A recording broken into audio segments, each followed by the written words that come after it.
serta permasalahan-permasalahan yang dihadapi pasca hilangnya Ibtu Tommy Samuel Marbun STRK tersebut. Terima kasih. Wassalamualaikum warahmatullahi wabarakatuh. Ya, silakan Pak, lanjut Pak. Mohon izin memperkenalkan diri, saya Ria Tarigan, istri dari Ibtu Tommy Samuel Marbun. Saya sedikit bercerita kronologi yang saya alami dari sebelum, setelah itu saya mendapat kabar suami saya mendapat kejadian, dan lanjutnya sampai pencarian yang tidak membuahkan hasil. Jadi pada tanggal 11 Desember itu saya bersama suami, kami sampai di Bintuni. Setelah itu suami saya mempersiapkan operasi ini. Jadi dia mempersiapkan pasukan, dia mempersiapkan senjata dan sebagainya. Di sela-sela itu kami masih mempersiapkan Natal karena kebetulan kami Nasrani. Setelah itu pada saat kami makan siang, ada satu hari kami makan siang, saya nggak tahu kenapa tiba-tiba suami saya mengeluh. Sambil saya suapi, dia bilang, aduh, didesak-desak terus ini. Terus saya bilang, sama siapa? Sama Kapolres, karena sebelum TR keluar. Dia bilang seperti itu penyampaiannya kepada saya. Mengejar Bapak Kapolres, penyampaian suami saya ke saya, mengejar Kapolres, mengejar Kombes. Penyampaian seperti itu. Selanjutnya, hari-hari berjalan seperti biasa, suami saya mempersiapkan pasukan. Tanggal 15 Desember, di pagi hari, suami saya sempat mau ajak saya bicara empat mata, tapi itu karena berhubung jam makan siang dan saya lagi di dalam mobil, kondisinya saya sudah mau pergi sama anak saya mau beli makan. Di situ dia bilang, sini mami ngobrol empat mata dulu. Terus saya bilang, sabar nanti pulang dari bis beli makan kita ngobrol, aku bilang gitu kan. Terus habis itu pulang dari beli makan ternyata dia sudah tidak ada, pergi keluar.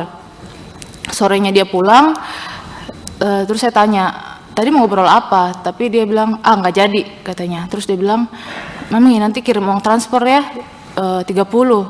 Terus saya protes kan, uang transfer apa lagi? Terus dia bilang, habis ini didesak-desak tapi tidak kasih modal. Yang di situ saya duga pembicaraan suami saya itu ditujukan oleh Kapolres.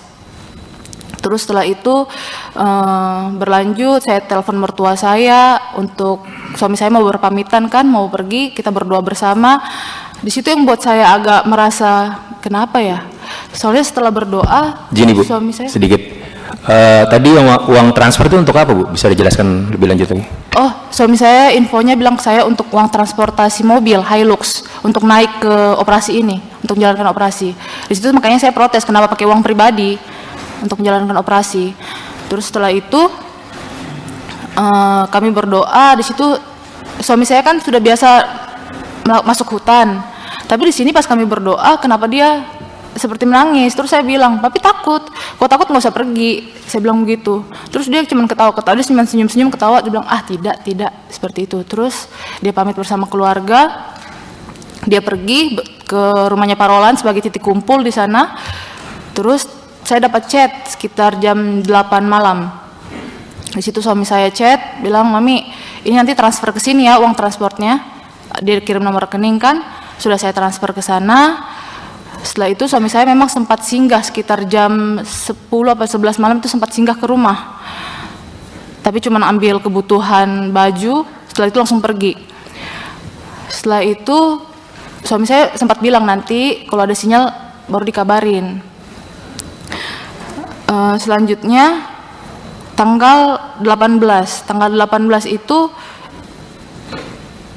Bapak Wakapolres dan Ibu Wakapolres datang ke rumah saya sekitar jam 1.30 siang menginformasikan kalau suami saya longbootnya terbalik. Pada saat itu informasi yang pertama saya dapat itu longbootnya terbalik. Terus saya tanya, siapa yang lihat? Tahu dari mana informasinya? Terus dia bilang, Bapak Waka bilang, Dek, informasinya belum jelas, tapi katanya dari tim yang sudah longboot yang satunya bilang mereka lihat perahunya Tommy terbalik tapi orang-orangnya nggak ada. Itu informasi pertama yang saya dapat. Terus saya sampaikan juga ke mertua saya, ke keluarga saya seperti itu. Setelah itu jam 3 siang saya dapat telepon dari Ibu Kapolres. Ibu Kapolres menyampaikan semangat seperti itu kan. Terus hal pertama yang saya pikirkan pada saat itu adalah helikopter dan drone untuk penyelamatan nyawa suami saya. Itu hal pertama yang saya pikirkan. Saya minta, Mbak, saya mohon Mbak, mungkin bisa bilang ke Abang, helikopter sama drone Mbak secepatnya. Saya bilang seperti itu. Dan diiyakan, iya Dek, nanti Mbak sampaikan ke Abang, katanya. Tapi saya tunggu sampai sore, tidak ada informasi. Jadi akhirnya keluarga inisiatif lah. Saya inisiatif, saya hubungi adik ipar saya dan dibantu juga teman-teman letting. Pada saat itu teman-teman letting yang mencari helikopter. Singkat cerita, akhirnya karena saya pada saat itu masih sangat bersedih, akhirnya saya kasihlah nomor junior saya, Chris, yang pada saat itu katanya dia sudah jalan bersama Pak Kapolres menuju posko pencarian. Sudah setelah itu saya kasih nomornya Chris, maksudnya saya itu supaya dikoordinasikanlah helikopter ini, maksudnya seperti itu. Tapi saya tidak tahu, malamnya saya dapat informasi heli di cancel. Saya tidak tahu sebelumnya heli di cancel itu alasannya apa. Terus lanjutnya saya dapat telepon dari Kapolres pada malam itu. Kapolres bilang, Dek, seperti ini Tommy ternyata tergelincir dari longboat. Jadi ini sudah pernyataan yang berbeda dari penyampaian Bapak Waka. Terus saya tanya, tergelincir gimana Bang? Masa nggak ada yang lihat? Masa nggak ada yang tolong? Itu penyampaian saya. Terus Bapak Kapolres bilang, iya, Abang kurang tahu gimana, tapi si Tommy ini duduk di belakang longboat, duduk paling belakang, terus mungkin dia salah pijak apa gimana, jadi dia tergelincir dan nggak ada yang lihat. Itu penyampaian pada saya. Itu juga yang saya sampaikan ke keluarga, oh ternyata dia tergelincir. Terus setelah itu lanjut tanggal 19, jadi itu belum ada pencarian. Pada tanggal 18 itu sampai malam belum ada pencarian. Lanjutnya tanggal 19 itu karena tanggal 18 itu heli di cancel, saya belum tahu alasannya apa, akhirnya keluarga inisiatif cari sewaan pesawat kecil. Itulah yang saya pakai tanggal 19 untuk pencarian via udara. Tanggal 19 di atas saya naik pesawat pagi itu sambil keliling TKP itu saya lihat memang ada 3 longboat di bawah yang menuju TKP. Di situ pada saat saya naik pesawat itu memang saya tidak melihat ada tanda-tandanya hanyut karena itu pesawat juga sudah terbang rendah, tapi saya tidak ada tanda-tanda hanyut. Selanjutnya tanggal 20, di sini baru mulai kejanggalan-kejanggalan saya rasa. Tanggal 19 saya sempat tanyakan ke Bapak Waka, Bapak kira-kira helikopter perbantuan dari dinas sudah kapan ya, ada infonya belum ya? Karena belum ada infonya, akhirnya saya hubungi lagi ke teman, bisa nggak ini helikopter buat tanggal 20 pencarian besok. Terus habis itu dari bagian helinya bilang gini, Mbak, kalau kayak gitu DP dulu, nanti di cancel lagi. Terus saya bingung, siapa yang cancel? Tanda tanya saya kan, karena saya nggak ada cancel, tapi nanti di cancel lagi. Akhirnya saya di situ saya mentransfer uang untuk heli untuk tanggal 20. Setelah tanggal 20 saya ikut pencarian. Pertama helikopter sewaan kami keluarga dengan dinas ternyata sudah sampai tanggal 20 itu. Bapak saya ikut di sana pas pencarian pagi.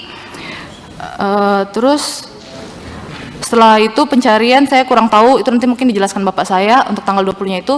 Setelah itu sorenya heli kembali. Karena heli kembali, saya kan sebagai istri saya merasa belum puas, dan waktu itu masih sekitar jam 4, jadi saya bilang ini heli masih bisa putar sekali lagi nggak? Kalau masih bisa putar sekali lagi, saya yang lihat sendiri, saya mau cari. Terus habis itu akhirnya heli di ACC, pergilah sore itu saya ikut pencarian sekali lagi, tapi ternyata tidak tembus karena di wilayah sana sudah mendung, sudah gelap, jadi helikopter terpaksa kembali lagi. Selanjutnya karena malam harinya itu saya dapat telepon dari Pak Kapolres. Terus Pak Kapolres menyambungkan telepon itu ke Pak Kanit Resmob, Pak Roland Manggaprau. Di situ Pak Roland menceritakan, Ibu, kejadiannya itu pertama saya adalah orang yang menyeberang berenang, diikuti berapa anggota, cuman saya merasa arus kencang, makanya saya sudah kasih kode silang-silang, dan orang bapak yang berada di sisi suami saya yang berada di sisi sungai itu, mereka sudah kasih kode oke untuk tidak menyeberang. keterangan Pak Roland, dia masuk bersama anggota yang sudah berhasil menyeberang, mereka masuk ke dalam hutan sekitar 20 meter. Di situ dia dengar kalau ada suara dari sungai, arah sungai, teriakan 2 kali. Akhirnya mereka ini lari kembali ke arah sungai. Pas mereka kembali ke arah sungai, ternyata Pak Roland bilang dia melihat suami saya berdiri di satu tandusan yang airnya setinggi lutut.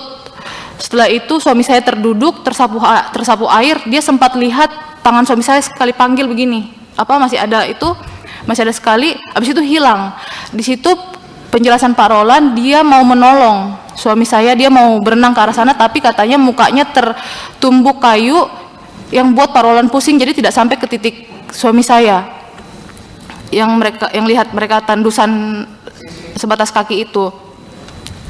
Setelah itu karena saya tidak percaya dengan begitu saja dengan apa yang disampaikan, tanggal 21 saya telepon anggota yang memang ada juga satu tim bersama suami saya. Saya telepon, saya tanya, Gideon, bagaimana cerita kronologi sebenarnya? Apa yang terjadi sama Bapak sebenarnya? Di situ Gideon memang bilang, pertama saya tanya, siapa yang satu tim sama Bapak pada saat menyeberang?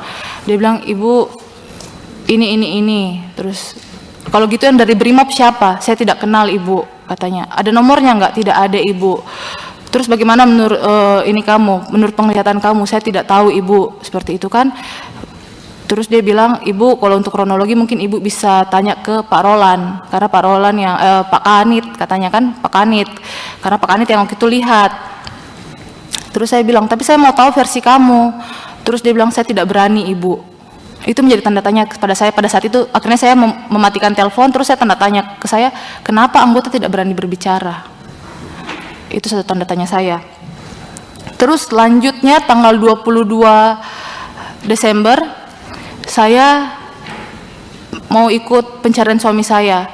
Itu di bandara, saya diantar Ibu Kapolres dan Ibu Waka. Di situ ada sesuatu yang membuat saya sedikit hancur karena sembari menunggu helikopter disiapkan, saya duduk-duduk bersama Ibu Kapolres dan Ibu Waka, disaksikan dengan Ibu Waka.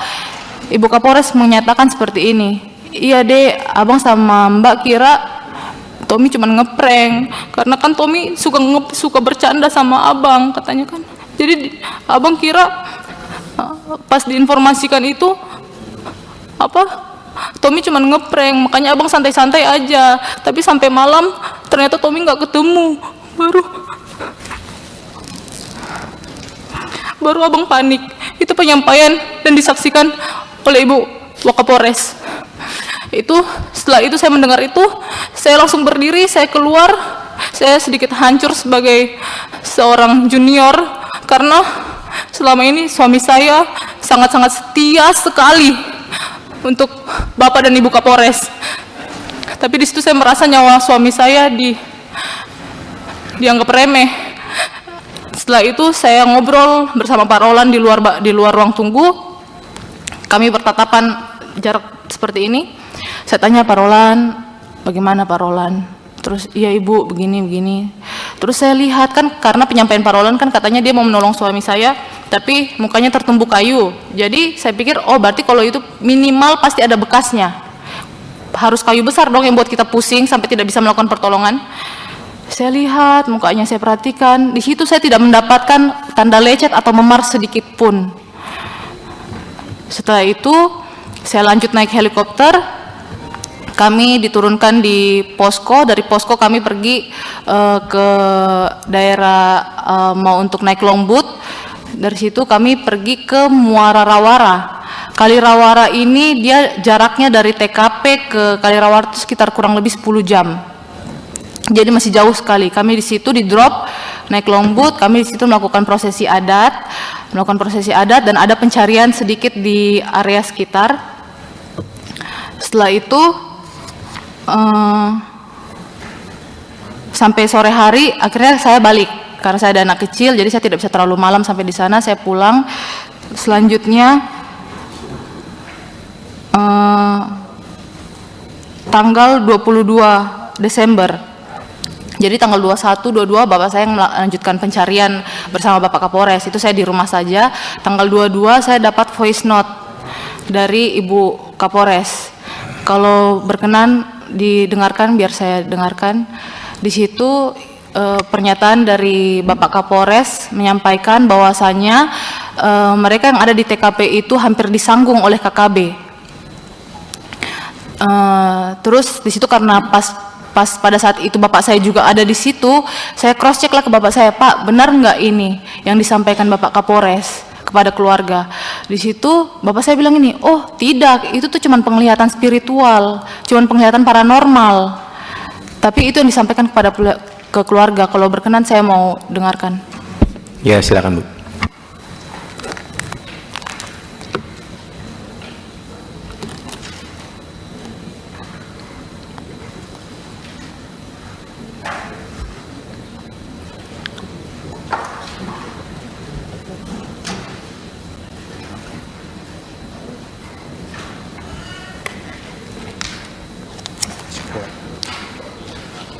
Om Tarigan, ini Papi sama Om Tarigan, bapaknya Ria menuju ke titik paranormal yang dikasih lagi sayang, dibantu sama Danion. Ini Papi baru tiba dari titik hanyut, tapi di seberangnya kali yang banyak UPM-nya. Semalam bermalam di sana dan kita hampir disanggung sama 5 UPM. Makanya Papi langsung pulang karena ada 4 orang sipil, nanti ketembak Papi diserahkan lagi. Jadi sampaikan sama Ria kayak gitu dan bapaknya menyaksikan sendiri sayang. Dan hal ini juga disampaikan ke masyarakat-masyarakat. Yang membuat saya kecewa juga adalah itu sangat berpengaruh sekali Bapak untuk pencarian suami saya, karena masyarakat yang tadinya mau membantu untuk pencarian semuanya mundur karena takut. Itu yang buat saya juga kecewa, kenapa Bapak Kapolres seperti itu, sedangkan suami saya selama ini sangat bekerja dengan sepenuh hati. Selanjutnya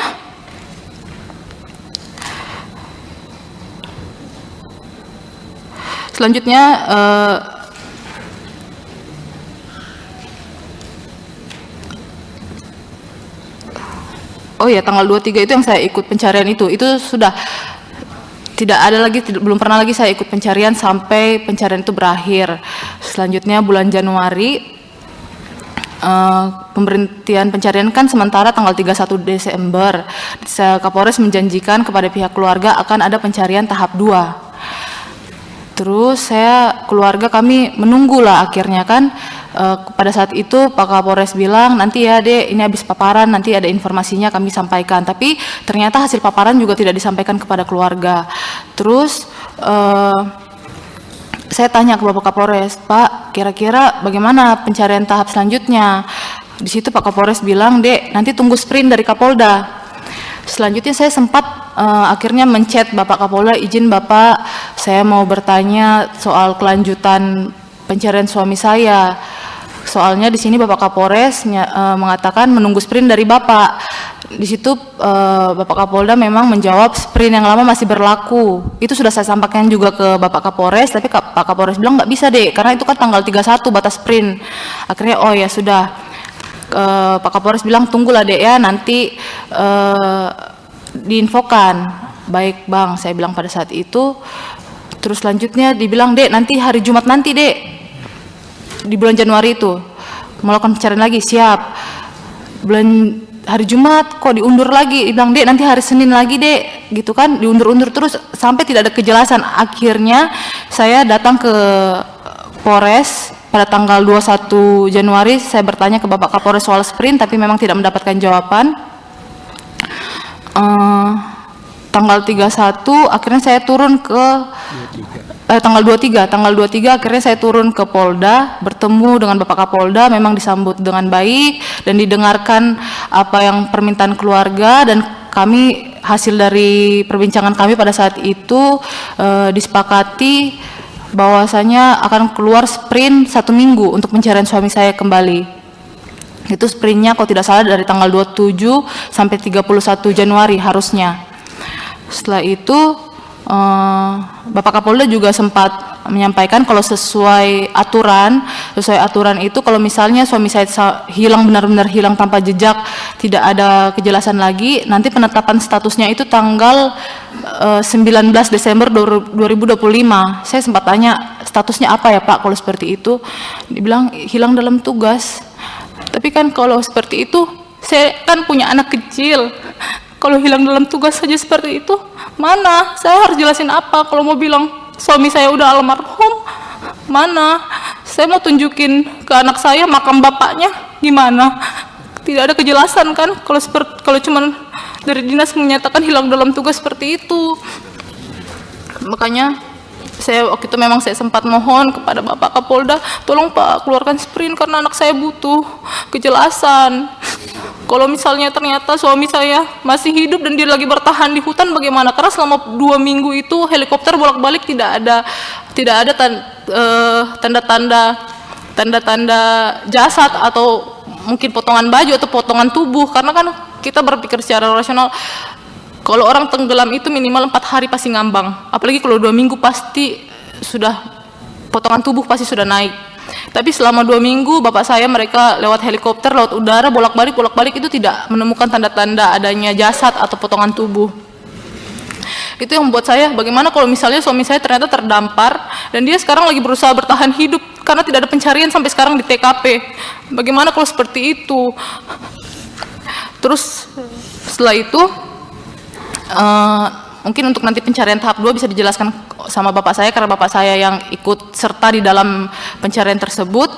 Terus yang buat saya juga sedikit bagaimana ya, kecil hati karena ibu-ibu anggota reskrim datang ke rumah memberikan support. Itu sangat manusiawi dan wajar menurut saya. Memberikan support, mereka ikut dalam tim doa seperti itu. Kenapa suami-suami mereka dipanggil Bapak Kapolres, dimarah, dilarang untuk ke rumah saya lagi? Kenapa? Padahal kan mereka datang ke rumah saya untuk memberikan support, itu sangat manusiawi. Dan lagi saya juga mendapat informasi aduan dari beberapa bayangkari yang ada di sana, dibilang ini ibu, kami masa memposting ibu di Facebook atau di mana gitu untuk memberikan support, kok kami diancam ya, dibilang nanti suaminya mau dimutasi. Seperti itu yang makanya, saya salah apa ya, saya ini masih bayangkari aktif loh. Dan pada saat suami saya masih ada, kegiatan bayangkari semua saya ikut dengan baik, saya jalankan dengan baik. Tapi kenapa di saat seperti ini bahkan datang ke rumah saya saja dilarang? Kenapa? Ada apa? Itu yang menjadi tanda tanya saya sebagai istri dan bayangkari yang masih aktif. Seperti itu Bapak, terima kasih. Ada lagi dari pihak keluarga? Oh, tambahan sedikit Bapak, mohon maaf, saya juga diserahkan, saya lupa mungkin sekitar tanggal 22-an, sekitar tanggal 20 lah, HP suami saya dikembalikan, baju bekas dan dalaman suami saya dikembalikan, dan rompi suami saya juga dibalikan. HP suami saya itu dalam kondisi diklip anti air. Itu semua barang-barang kembali kepada saya. Dan senjata pendeknya sekarang masih sampai hari ini masih di Polres, belum dikembalikan kepada keluarga. Senjata panjangnya ada dia pakai. Terima kasih. Oke. Ini cukup menarik ya. Tadi barang-barang yang ada pada saat kejadian perkara dikembalikan semua, tapi sampai dengan hari ini dari Pak Tommy belum kelihatan di mana titik ya. Mungkin Pak Kapolda bisa menjelaskan uraiannya. Tadi sudah mendengar juga apa yang sudah disampaikan oleh korban. Kronologisnya saja Pak, kronologis dan upaya-upayanya seperti apa sampai dengan hari ini. Terima kasih. Silakan Pak.